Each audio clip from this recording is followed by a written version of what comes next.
आज देश की माननीय मोदी जी की कैबिनेट ने वन नेशन वन इलेक्शन के नियम को, कानून को पास कर दिया है, जिसके लिए पिछले वर्ष देश के पूर्व महामहिम राष्ट्रपति रामनाथ कोविंद जी के नेतृत्व में एक कमेटी का गठन किया गया था और उस कमेटी ने आदरणीय रामनाथ कोविंद जी के नेतृत्व में देश में पूरी मेहनत की और उसके बाद उस पर रिपोर्ट वर्तमान में देश की महामहिम राष्ट्रपति द्रौपदी मुर्मू जी को सौंपी और उन्होंने इस रिपोर्ट को आगे कैबिनेट को सौंपा।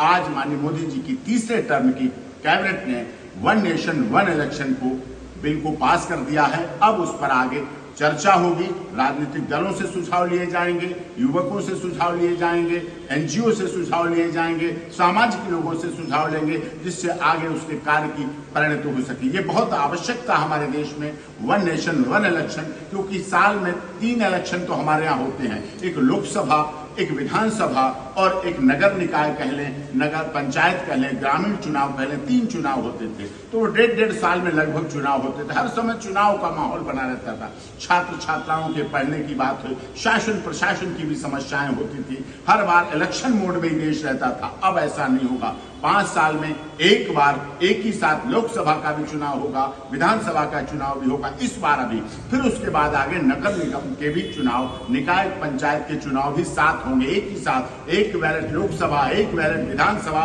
एक बैलेट नगर निगम के चुनाव, पंचायत चुनाव में रखा जाए। एक ही इलेक्शन का आई कार्ड, एक ही शासन प्रशासन, सुरक्षा व्यवस्था, ये सारी व्यवस्थाओं को एक साथ, धनबल बचेगा, जनबल बचेगा। जो हम मतदाताओं में राजनीतिक दलों को लेके कुछ डिस्प्यूट हो जाते हैं, कोई जातिगत कारण, कोई भाषा कारण, जो इस तरह के डिस्प्यूट, रक्त रंजित झगड़े भी हो जाते हैं, कई बार बड़े बड़े अपराध हो जाते हैं, उन अपराधों पर भी नियंत्रण लगेगा। चुनाव में भ्रष्टाचार पर भी नियंत्रण लगेगा। चुनाव में जो भ्रष्टाचार फैलता था, इस तरह का होता था, राजनीतिक दल कभी नोट के लिए वोट के लिए नोट भेजते, कभी कुछ लुभावने देते, कुछ इस तरह से लालच देते, ये भी खत्म होगी। जैसा कि आदरणीय टी.एन. शेषन जी ने चुनाव में सुधार किया था, वही सुधार वर्तमान में माननीय देश के गृह मंत्री जी ने कहा था कि देश मोदी जी की सरकार में तीसरी टर्म में ऐतिहासिक इलेक्शन कमीशन, इलेक्शन पर जो परिवर्तन आएगा, जो सुधार आएगा, वो देखेगा और निश्चित तौर पर इस सुधार से हमारा एक निशान है, एक संविधान है,